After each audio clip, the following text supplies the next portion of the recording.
et à tous, on se retrouve aujourd'hui pour une nouvelle vidéo et c'est un update lecture que je vous propose aujourd'hui. Je vais vous parler de 3 de mes dernières lectures et on commence tout de suite. On commence par Nat de Fleurana en auto-édition qui est une nouvelle dans l'univers des Phoenix Ashes. Il faut savoir que les nouvelles avec des prénoms féminins sont plutôt centrées sur la première génération des Phoenix Ashes. La saga principale, comme par exemple le tome 1 Blade, c'est sur la seconde génération. Donc ce tome sur Nat est un tome 2.5 ou le tome 1 de la génération 1. Bref, il faut que vous vous rappeliez que quand il y a des prénoms féminins, ça concerne la première génération. On fait donc ici la connaissance de Nat et de Steele et on va apprendre comment ils se sont rencontrés et comment ils vont construire le club des Phoenix Ashes. Dans cette nouvelle, c'est vraiment les premiers moments du club, vraiment le tout départ, la construction physique du bâtiment, les raisons de la création de ce club et puis leur rencontre à tous les deux, ou leur retrouvailles devrais-je dire, puisque Nat et Steele étaient voisins quand ils étaient ados, enfants-ados. Ils se retrouvaient de temps en temps. Ils s'étaient fait une promesse.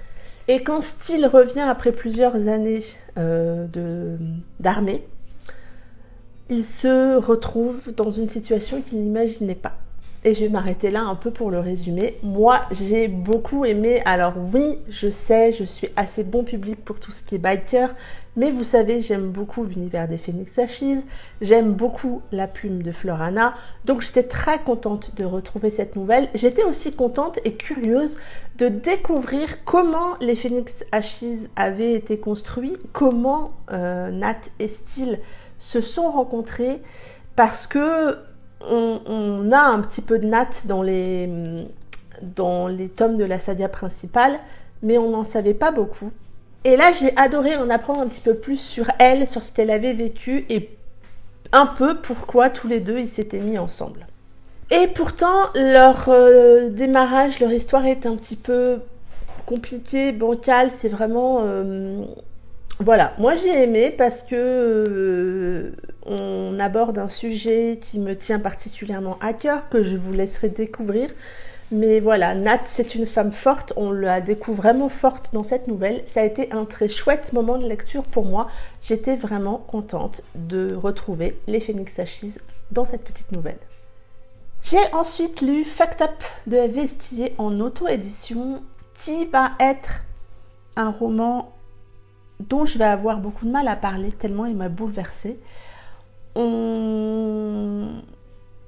vais vous faire un résumé rapidement. On fait la connaissance en fait de Ash et Jev qui sont frères et qui se vouent un amour interdit, un amour illégal, un amour contre lequel ils essayent l'un et l'autre de lutter.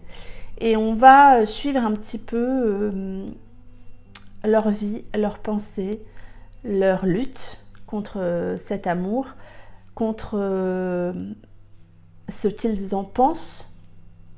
Et je vais m'arrêter là pour le résumer. Ça a vraiment été une lecture bouleversante, une lecture aussi dérangeante, parce que bien évidemment, là, on est dans une relation incestueuse. Et oui, c'est dérangeant, oui, c'est troublant. Mais je suis passée facilement outre parce que finalement, qui je suis pour juger cette relation? Et du coup, en étant passée outre, eh ben, je me suis jetée corps et âme dans cette histoire déchirante qui m'a vraiment tourneboulé la tête. Parce que ils luttent tous les deux assez régulièrement contre ce qu'ils ressentent et ils vont...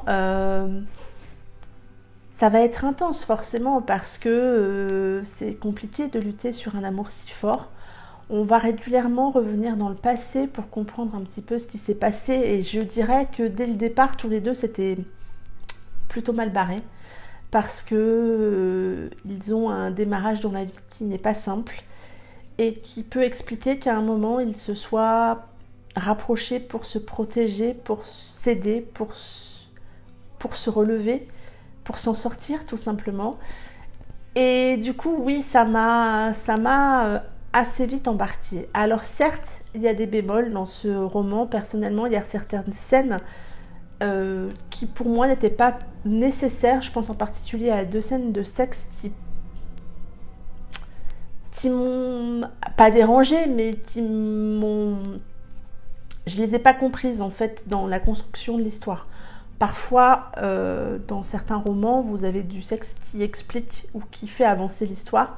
Il y a certaines scènes dans ce cas-là, dans ce roman, mais il y en a 2 particulièrement qui m'ont un petit peu dérangée. Et le deuxième bémol qui m'a un peu dérangée, c'est qu'on a des flashbacks régulièrement sur le passé et que ces flashbacks ne sont pas dans l'ordre chronologique. C'est-à-dire c'est à un moment ils ont 16 ans, à un moment ils ont 10 ans, à un moment ils ont 8 ans, puis on revient à 17 ans. Et du coup, parfois, à la lecture, à chaque début de chapitre, je devais me demander « Ah oui, où est-ce qu'ils en sont dans leur histoire dans le passé ?» Et du coup, ça, voilà, c'est un petit bémol. J'en ai discuté ensuite avec Fred, qui m'a dit que pour elle, les souvenirs ne revenaient pas forcément de manière chronologique. Et ça, je l'entends bien, je le comprends bien. Je comprends son point de vue. Pour moi, ça a été un petit bémol parce que du coup, ça a un peu freiné certaines choses. On a 2 personnages assez forts. On a Jeff, le grand frère, qui... et peut-être celui... Je me suis attachée aux 2, mais en fait, par moments, on s'attache plus à Jeff et à d'autres, on s'attache plus à Ash. Jeff, pour moi, c'est peut-être le plus posé des 2, le plus à même d'accepter leur relation, le plus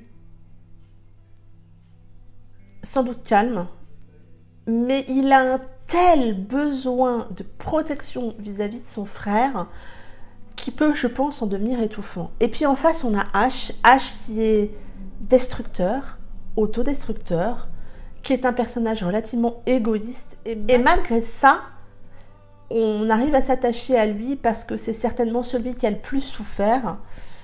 Et moi, quand ils ont souffert, forcément, je m'attache à eux. J'ai cette empathie-là assez naturellement, peut-être trop. Et du coup, oui, je m'attache à eux. Oui, j'ai cet instinct un petit peu. Voilà, ça a été une très bonne lecture, une lecture déchirante qui n'est absolument pas à mettre entre toutes les mains parce que je pense qu'il faut être à même de pouvoir lire ce genre d'histoire, cette histoire incestueuse qui est violente en soi. C'est vraiment une histoire violente qui va vous prendre au cœur parce que il y a de la violence, il y a de l'inceste, il y a du sexe, il y a de la destruction, c'est poignant. Donc il faut quand même être prêt à lire ce genre d'histoire parce que sinon je pense que vous n'allez pas aimer et vous n'allez pas accrocher et ça va plus peut-être vous dégoûter qu'autre chose. Donc celui-là, je mets un gros warning, attention, public averti. En tout cas pour moi, ça a été une très bonne lecture. J'ai vraiment passé un très chouette moment. Et le dernier roman dont je vais vous parler, c'est 49 jours, je compterai pour toi de C.S. Quill chez Hugo Roman. Je n'avais encore jamais lu C.S. Quill, donc pour moi ça a été une découverte. Et cette histoire est une bonne lecture. On fait la connaissance de Bryn, qui est une jeune femme de 22-23 ans et qui est persuadée qu'elle ne peut pas aimer plus de 49 jours par rapport à un passé qu'elle a vécu et un passé qu'on va découvrir au fil de l'eau. Et elle va faire la connaissance de Sawyer qui est un peintre qui expose dans son petit village de Bretagne. Et Sawyer qui a flashé sur Bryn et qui va donc la courtiser, la draguer et qui va tout faire en tout cas pour passer du temps avec elle. Ce roman pour moi est une belle lecture, en particulier du fait que c'est un roman atypique de par la construction de l'histoire, puisque régulièrement on a un parallèle entre aujourd'hui et ce qui s'est passé il y a 5 ans pour Bryn, avec des moments qui résonnent entre le passé et le futur, donc pour ça c'est bien amené par l'auteur, mais personnellement les chapitres qui se passaient dans le passé m'ont amené un certain malaise. ce malaise, je l'ai eu jusqu'à 80-90%, jusqu'à la fin, au moment où on comprend ce qui s'est passé. Et ça m'a un peu chagrinée parce que je me dis, certes, je comprends le point de vue de l'auteur d'avoir voulu nous cacher ce secret jusqu'au bout et peut-être d'avoir créé ce sentiment de malaise sur ces chapitres-là. Mais je me dis que j'aurais peut-être mieux apprécié ma lecture si j'avais un peu su les raisons au départ et du coup, je n'aurais pas ressenti ce malaise-là au moment de ma lecture. J'ai déjà lu un roman où le secret n'est pas connu par les personnages dans le roman, mais nous, lecteurs, on le sait et du coup, on avance. J'avais aimé cette construction-là. Là, ça m'a un peu manqué parce que du coup, ce malaise, vous voyez, il est là et je sentais bien qu'il y avait quelque chose qui tiquait et oui, ça a du sens. Et oui, je comprends ces chapitres après en sachant ce secret. Mais moi, ça m'a un peu gênée. Et du coup, ça m'a empêchée de m'attacher à Bryne parce que je la sentais pas, parce que je la comprenais pas, parce qu'elle faisait ou elle réagissait d'une façon. À un moment, je me suis dit, mais avance ma cocotte. Oui, du coup, j'ai eu besoin. Enfin, quand moi j'accroche à une lecture, c'est que je m'attache au personnage. Là, on a beaucoup de points de vue de Bryne dans ce roman, très peu de Sawyer. Du coup, Sawyer, on le vit au travers des yeux de Bryne. On s'attache peut-être pas trop à lui non plus. Et je me suis pas attachée à elle. Et du coup, ça fait que pour moi, ça n'est pas un coup de cœur et j'ai toujours ce sentiment de malaise qui revient. Ça a malgré tout été une belle histoire. Le sujet, pour celles et ceux qui l'ont lu, oui, c'est un sujet poignant, c'est un sujet très touchant. Mais peut-être que c'est un sujet que j'aurais abordé personnellement différemment. Donc voilà, ça a été malgré tout ça a été une bonne lecture. C'est pas un coup de cœur parce que j'ai ressenti trop de malaise et je me suis pas du tout attachée à Bryne. En tout cas, n'hésitez pas à me dire si vous l'avez lu et si vous avez aussi ressenti ce malaise sur ces chapitres qui se passaient dans le passé, en plus à titre perso, et ça n'a strictement rien à voir avec l'histoire. C'était des chapitres datés, donc on savait exactement quand est-ce que ça se passait au jour près, et ça a été une période de ma vie extrêmement difficile, et du coup il y avait ça en plus. Voilà, pour le coup c'est pas de bol, hein. C'est une date qui restera je pense gravée en moi comme ça, et quand je la revois quelque part, ça me ramène un peu des émotions et des souvenirs. C'en est tout pour cette vidéo et mes 3 avis sur ces romans. N'hésitez pas à me dire en commentaire si vous les avez lus, si vous, comme moi, vous partagez mon avis, ou au contraire, vous avez une opinion différente. Dites-moi tout en commentaire, je me ferai un plaisir de vous répondre. N'hésitez pas non plus à vous abonner à la chaîne, à me suivre également sur Instagram, j'ai toutes les infos en barre d'infos. Et en attendant, je vous souhaite une très belle semaine, de belles lectures et je vous dis à bientôt pour une prochaine vidéo. Bye bye!